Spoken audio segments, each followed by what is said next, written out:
2.7 million Australians collect the age pension. 2 out of every 3 collect the maximum rate. That sounds like a generous country looking after its retirees. It is not. To collect the maximum as a single homeowner, everything you own outside your house has to be worth less than $321,500. 2/3 of Australian pensioners are on the full rate not because the government is kind, but because they have almost nothing.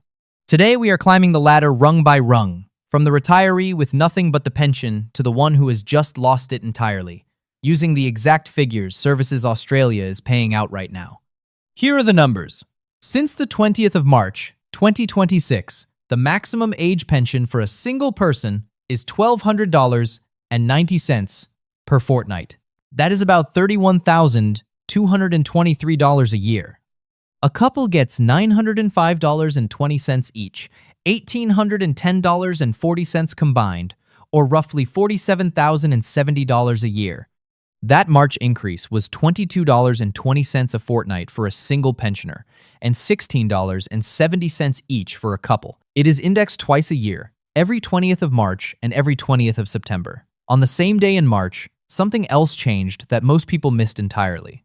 Deeming rates had been frozen since May 2020, right through the pandemic and everything after it. That freeze ended, and both rates jumped a full percentage point.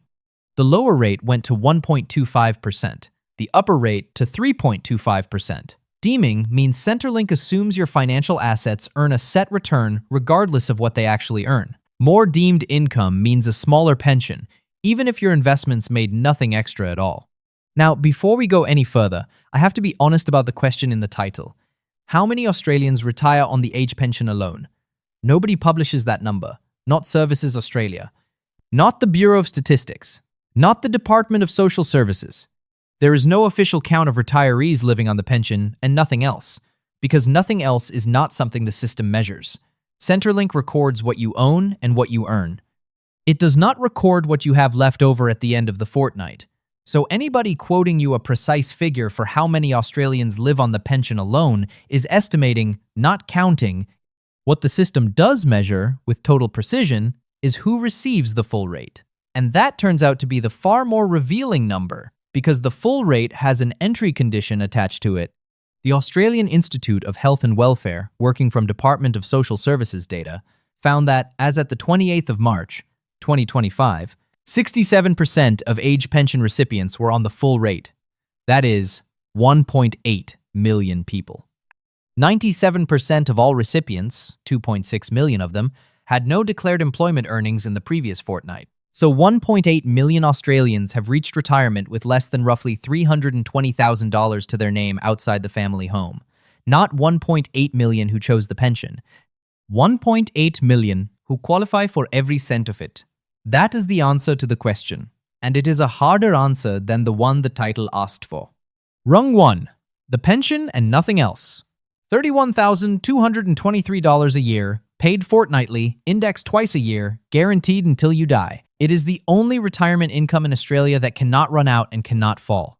It is also, by the Association of Superannuation Funds of Australia's own modelling, only enough for what they call a modest lifestyle, and only if you own your home outright. The lump sum ASFA says a single homeowner needs to reach even that modest standard is $110,000. The reason it is so low is precisely because the pension is doing almost all of the work. Rung 2. You saved something. Now the assets test starts eating it. Once a single homeowner's assessable assets pass $321,500, the pension falls by $3 a fortnight for every $1,000 above the line. Run that on a real balance. A single homeowner with $500,000 in assets is $178,500 above the threshold. Divide that by 1,000, multiply by 3, and the pension drops by $535.50 a fortnight.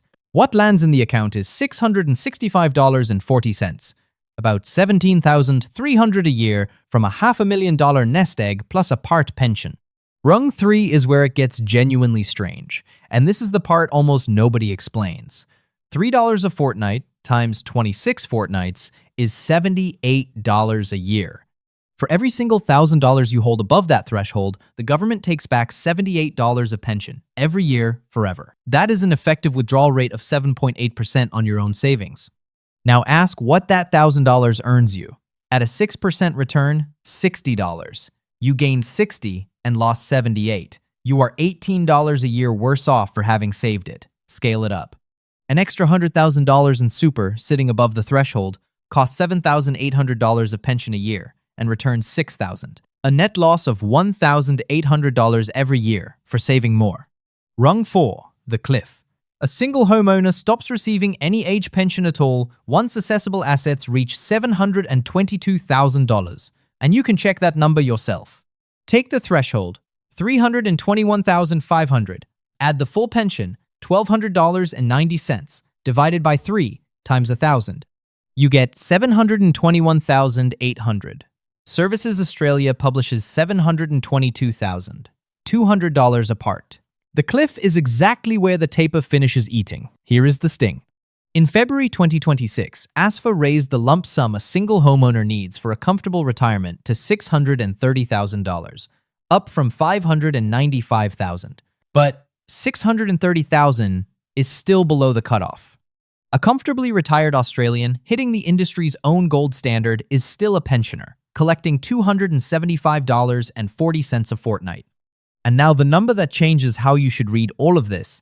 Age pension receipt is not flat. Among Australians aged 65 to 69, 26% receive it. By 70 to 74, 59%. By 85 and over, 80%. The pension is not where most Australians start their retirement. It is where they end up. Assets get drawn down, the thresholds get crossed in the other direction, and the safety net catches almost everyone eventually. And the share of pensioners on the full rate has climbed from about 59% a decade ago to 67% today. More people qualify for everything, not fewer. So bring it together. Nobody counts how many Australians retire on the pension alone, but 1.8 million already live below the line where the pension pays in full. Save more, and the Assets Test Clause backs $78 a year for every $1,000 you hold. Reach the comfortable benchmark and you are still collecting a part pension. Live long enough and 4 in 5 of you will be on it regardless. The age pension was never designed as a reward for saving nothing. It was designed as a floor. The uncomfortable truth sitting in the data is that for a very large number of Australians, the floor is also the ceiling. If this changed how you see your own retirement numbers, hit the like button, subscribe, and turn on notifications. I'll see you in the next one.